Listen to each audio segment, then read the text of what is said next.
Good evening.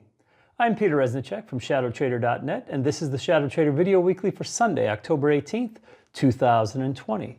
In this video, I'm going to show you some tips and tricks that I think you'll find very valuable on how to know whether or not a large gap down is a market you should buy or is a market that's going to gap and go and continue further lower. This is exactly the situation and scenario that traders were presented with on Thursday, October 15th, as the S&P gapped down about 45 handles. This was somewhat surprising because we haven't seen a relatively large gap down like that in some time. That gap, of course, went up almost right from the open and had a trending day from lower left to upper right all day long. So I thought in this video I would show you some of the things that you can be looking at in real time as the market is unfolding to know what type of day you're going to have and thereby be able to profit from it, not get out of your longs, not panic, and basically just navigate the markets that much better. All right, beyond that, I'll definitely run through some technicals, just the usual S&P, Nasdaq,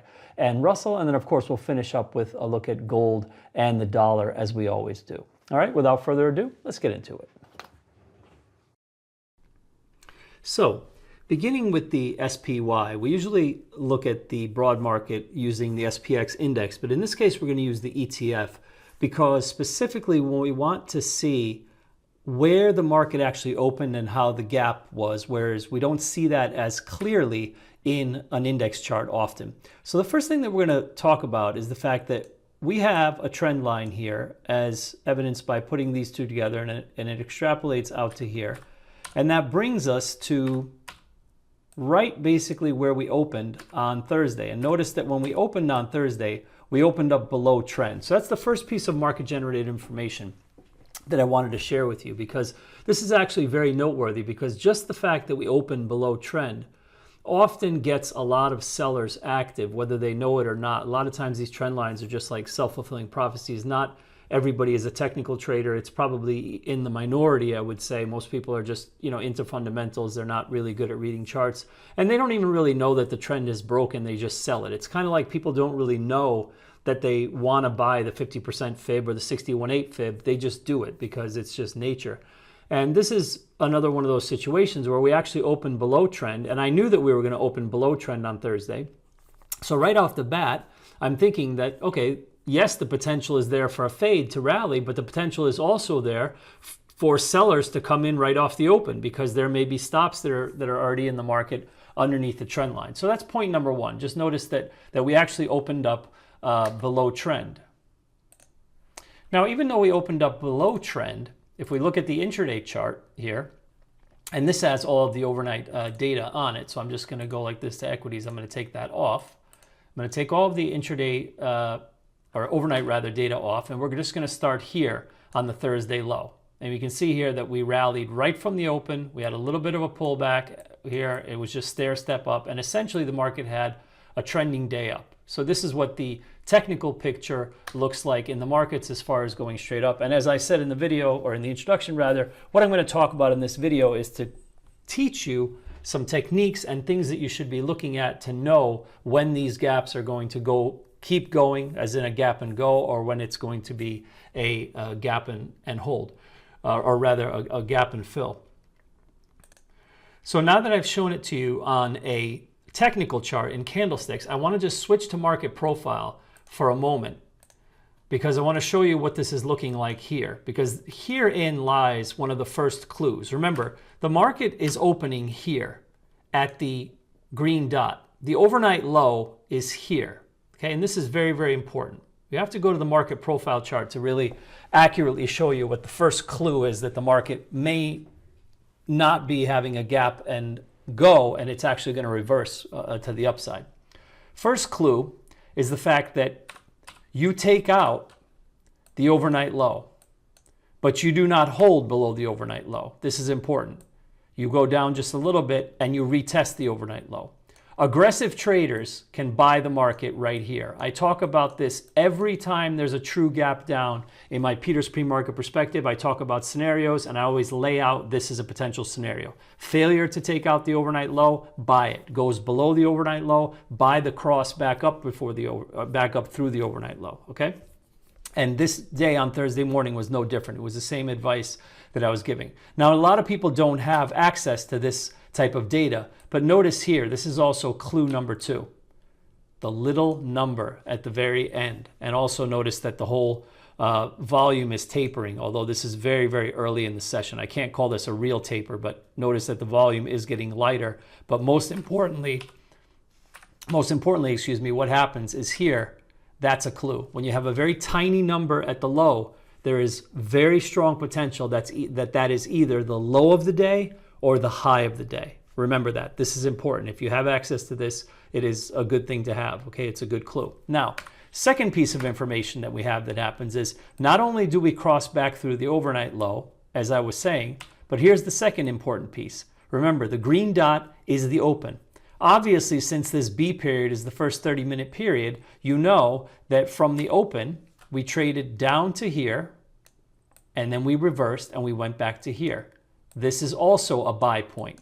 I talk about this as well every morning in the pre-market perspective. When there's a big gap, this is another scenario that I lay out. I always tell people you can either buy the cross back up through the open as the market reverses if the opening drive is lower. And the opening drive was lower, and then we cross back up. Okay, so when you look at things on a very granular basis like this, and you're really just keeping yourself objective and looking at market-generated information and not worrying about your position, because it's really your position coming into these gap down days that is going to screw you up mentally.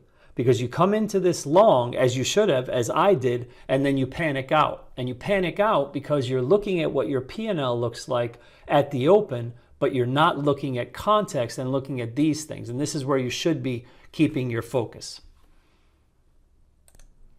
Okay, so now that we know what the market did at the open, very, very early on, now I'm going to point you to some other techniques and tricks that you can use to know when the market is, like I said, reversing hard to the upside and even having a potential for a trending day up. And for that, you really have to go to market internals, which are going to be the breadth, the advanced decline line, the tick, and the cumulative tick, which I'll show you shortly on another chart.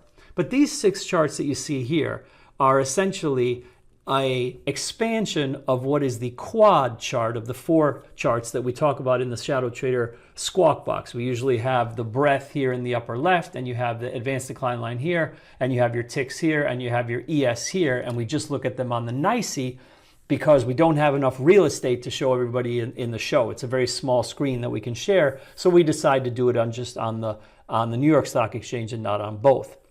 But on my own screens, I always look at both, and this is the way that I have it set up in 2 columns like this, where everything in this column over here is New York Stock Exchange, and everything in this column is on the Nasdaq. Now, these charts have an immense amount of value and information that you may not see at first glance, and I'm going to explain to you why these are so powerful. Firstly, you want to pay more attention on a large gap down. This is kind of clue number 1 to these 2 charts and not so much to these 2 charts. Because the breadth, which is the relationship between the volume flowing into up stocks minus the volume flowing into down stocks, you see here it's U vol minus D vol, right? It tends to move very slow. And you can see, and it'll also fool you a little bit in that you can see here on that Thursday morning, the breadth is actually moving lower as the market is going up. Okay, so because the breadth turns very slowly and it takes time to register. So you want to be careful about that. And again, as I was saying, you want to focus more on the advanced decline line and on the ticks. Okay, so clue number 1, or I should say 2 or 3, because I've already given you a few clues, is that this number right here is very, very important, minus 2,000. On large gap down days like we had on Thursday, where the futures were down, I believe, about 45, it tends to open around minus 2,000 or somewhere between minus 1,500 and 2,000. And if the market is going to do either a gap and go, meaning continue lower, or a gap and hold, which means it's going to just go sideways, which is also bearish in the bigger picture, what will happen in the advanced decline line is that instead of going up like this, it will just look like this.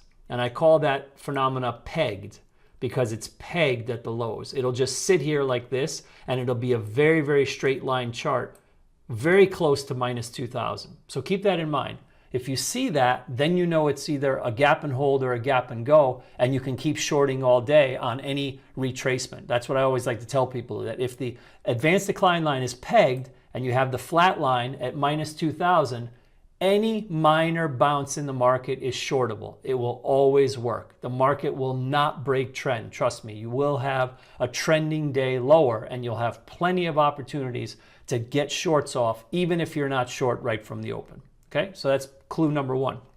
Now notice that on this Thursday, it doesn't look anything like the pegged scenario. As a matter of fact, it's dead opposite. Within the first 30 minutes, it rises up here to like minus 1,700 or something, and same thing here on the Nasdaq, it starts rising. And then notice what happens. It never looks back. So if you have any qualms about this during the course of the morning where you're like, oh, I think it's still going to fall down, whatever, I think, I still think I should get short. Absolutely not. You want to keep your focus here on the advanced decline line. And as these green candles keep forming up, all the way to parity, all the way to zero, you know the gap is probably filling and it's not going to turn around back to the bottom. So you should be holding longs and not getting into shorts. Okay? Let's talk about the tick next. This is also important. Notice where the tick opens on the New York Stock Exchange and also on the Nasdaq. Very low. About a 1,500 here, read here, about a 1,700 read here. Again, this is normal on a very, very large gap down. But what happens next is important. Just like the advanced decline line holding pegged at 2,000 can give you strong clues as to whether or not you will maintain a trending day down or a gap and hold, so will the tick. On a trending day downward, the tick will not bounce all the way up to here and touch the zero line early in the session. Notice that within the first 30 minutes of trade, the tick on the New York Stock Exchange touched the zero line. It will not do that on a trending day. Rather, it will stay in a range more like this, where literally the high tick of the day will be like minus 800, minus 400 or whatever, and it won't even get to zero. On a trending day down or even on a gap and hold, it is very common to go the entire morning without having a positive tick. I've seen this many times. So the fact that this tick gets positive very quickly is yet another clue to me as I'm watching all of this unfold that the market is not going to fall back down. Okay, Nasdaq, same thing. Goes positive early in the first 30 minutes and then does what? Holds very close to the zero line. Okay? One of the things that I talk about when I discuss the tick in an up market is I always tell people it's not how high it goes, it's how low it doesn't go. And this is a perfect example of that. So keep this in mind as well. You do not need plus 1,000 ticks to confirm upward movement. Everybody talks about that and say, oh, we're not getting plus 1,000 ticks. This is complete BS. You don't need that. It's not about how high it goes. It's about how low it doesn't go. And in this case, it doesn't go very low. When the ticks back off, look where they go. To minus 450 approximately, and they still spend most of the time around zero. That's bullish in a down market. Same thing on the Nasdaq. Bullish in a down market, holding around zero. Okay? So just within these market internals of breadth, AD line, and tick, you have huge amounts of market generated information that are cluing you in that the market is going to actually be rising all morning and attempting to fill the gap rather than fall back down. Now, as I was saying earlier, there's one other clue I wanted to point to you to, and that's the cumulative tick. And for that, I have to go back here to my Thinkorswim chart, and I'll maximize the tick chart and show you the cumulative tick. Now, shameless plug, I will fully admit, you can purchase this cumulative tick indicator on our website for $98, and it's worth its weight in gold. I think that's very cheap, and I think you get a lot of use out of it. And notice what the cumulative tick looked like on Thursday. And this is also a very big tell. The low read here is about 700 to 750, and it happens around noon. And more importantly, you're just kind of bumping along here in these minus 300, minus 400. So although these readings are negative, what I wanted to point out is they are not the type of readings that the cumulative tick, gives when the market is selling off harder. Notice what the cumulative tick looked like the prior session as the market started selling off, and the prior session below that. Okay, this is what it looks like when the seller's getting gear a little bit. You see this sort of build. I call this the build from upper left to lower right. And on a bullish day, it's the build in the other direction. Okay, this is what it is. Here, this is very, very benign. So although it's negative, you want to kind of get an understanding. And you'll start to learn this after watching the cumulative tick for weeks and months on end. You'll start to get a feel for what type of absolute numbers and what types of readings and what types of pattern in the cumulative tick is indicative of what type of market and what type of bias and what's going to happen next. So that's very, very important. So just that's yet another clue there is, that the cumulative tick was not really having it, so to speak. All right. The next clue is the fact that as the market is doing what it's doing, the target is there's always two targets on any gap down and then fade. The first target is always overnight halfback, and you can know that through your market profile software, or you can just find your overnight range and kind of mark it off. But I use market profile software, so when I have my overnight range, I have my overnight halfback here, which is the sort of magenta line here. So your overnight halfback is always your first target. And your second target is always the gap fill, correct? So that being said, you want to keep in mind that the major averages are generally out of sync mostly. They're usually running one ahead of another and one behind. And I've said this before, that this is actually a good thing in the market because this sort of keeps rallies going as one plays catch up to the other or whatever. It's just been like this for a very long time. And you're always going to have some relative strength, relative weakness in some majors. But which major it is matters a lot. And in this case, on Thursday, it was the Russell, which we know, think about it, is a risk-on indicator. It's small caps. And the Russell was actually filling the gap long before, and I'll go to IWM, like I said before, see it, long before everything else. Notice what the candle looked like in the rut here between Thursday and Wednesday. It fills the gap very early and drills way up into the gap. So I already know when the gap is filling, and once again, that's yet another clue. And that's probably the last piece to the puzzle, is that when you see just one of the majors, and it could even be the Dow, it doesn't matter, but you have the S&P 500, the Nasdaq 100, the Russell 2000, and the Dow 30, if any one of them fill the gap, and start to find some acceptance inside of the prior day's range, it's a pretty good barometer. It's a pretty good heads up that you're probably not going back to the lows at that point. All right. And all of these things that I've showed you, just to show you how I put this information out there live in real time, these are all of the things that I'm talking about to my weekly options subscribers via text message. Every day at 4 p.m., we send out this update, which is basically a recap of all of the texts that I sent to everybody's phone, including trades and commentary, which I record via audio in my What's Peter Thinking messages. And obviously you can't play these here because you're just watching the video, but notice that here, 9:46, I send one out early in the morning.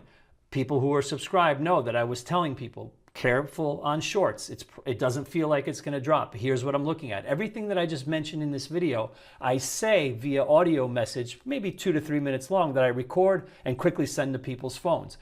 9:49, same thing. I'm pointing out the gap is going to fill if we get there, and I'm pointing out a certain point. Remember what I said about advanced decline line and tick.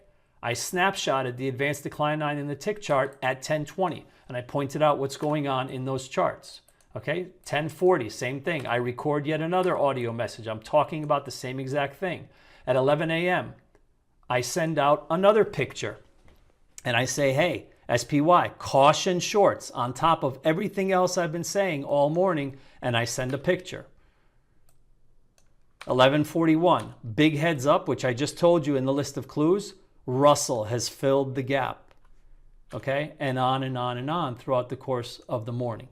Okay, so this is how I converse and kind of keep everybody on the right side of the trade in my weekly options advisory. Also, those of you, if you're interested, if you want to do the time spreads advisory with Scott Gillum, which is a slightly different type of trades, more of calendar spreads, diagonals, etc., I also send these messages to his subscribers as well. So it's both weekly and time spread that get them. So I hope that was helpful. And let's wrap up with some technicals. And then I'm going to do a quick piece on gold and the dollar, as I've said to you in past videos that we would end every week on gold and the dollar. So SPX now, the trend I believe is still intact, more or less. Friday was kind of a weird kind of reversal, kind of a little bit of falling back. But I think that for what it's worth, the 20 and the 50 here are secure. And it feels to me like the market still wants to work its way up to this trend line. We're a little bit higher than kind of halfway to it, depending on where you would measure this from. So I think it looks pretty good, depending on how you measure this. And we're just kind of taking it day by day. Me personally, I'm not heavily long here. I'm not heavily short. So we'll see how it goes. So it still looks okay, I think, technically. I think the bias still has to be to the long side for now. As I said in last week's video, the bulls are back in town, so I don't think they've left yet. In the Nasdaq 100, a little bit weaker. There was a tiny bit of relative weakness in the NDX on Friday as the S&P actually closed flat, but the NDX was down about 40 basis. So again, I'm going to be watching for the same thing. Make sure these 20s and 50s hold. See how we trade in relation to trend. Notice that the Nasdaq never broke trend. And last but not least, the mighty Russell looks fantastic because the reversal day on Friday, or Thursday rather, that we were just talking about, was so much stronger than everything else. So there's still potential to move to the 1700. Now, obviously, in the bigger picture, we do have to bring some context into this. We are now 20 days out or something like that from the election. Could there be some volatility surrounding that event as more information comes forward? Of course, as we get closer, of course.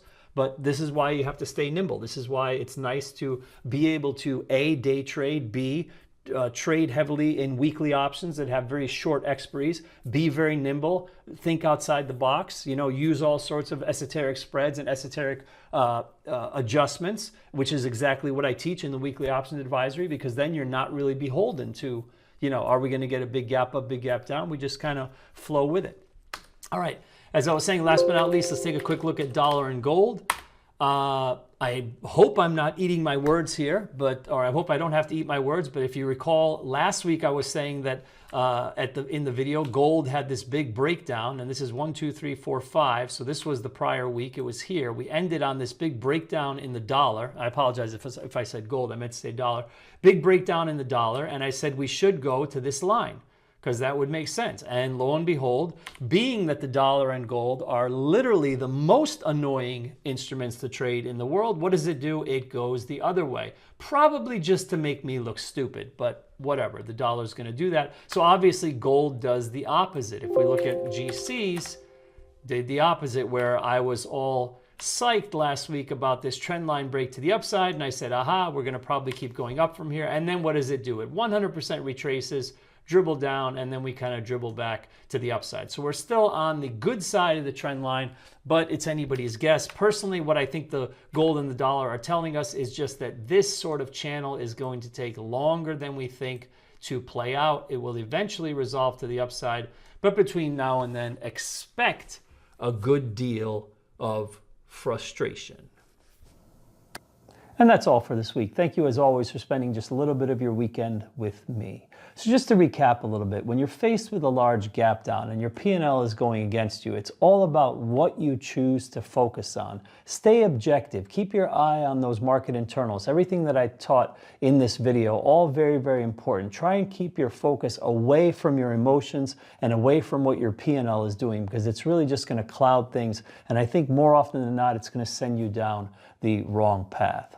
Also, I want to remind you, hit that link down below. Hopefully this video gave you a little bit of a taste of how I may be able to help you in real time, not only with the trades that I send out, But in all of the commentary and snapshotting charts, and especially my What's Peter Thinking audio messages, today was kind of an example of everything that I was doing live in real time for my subscribers on Thursday morning. And I got a lot of great emails thanking me, just keeping everybody on the right side of the trade, helping them to not panic out of their longs, etc. And really, if you think about it, at the end of a week, at the end of a month, at the end of the year, those types of things are absolutely priceless. If you can keep yourself out of trouble, it's just worth so much. So check out that link down below, shadowtrader.net/options. The service is only $49 a month. There's never any contract, and you can cancel at any time.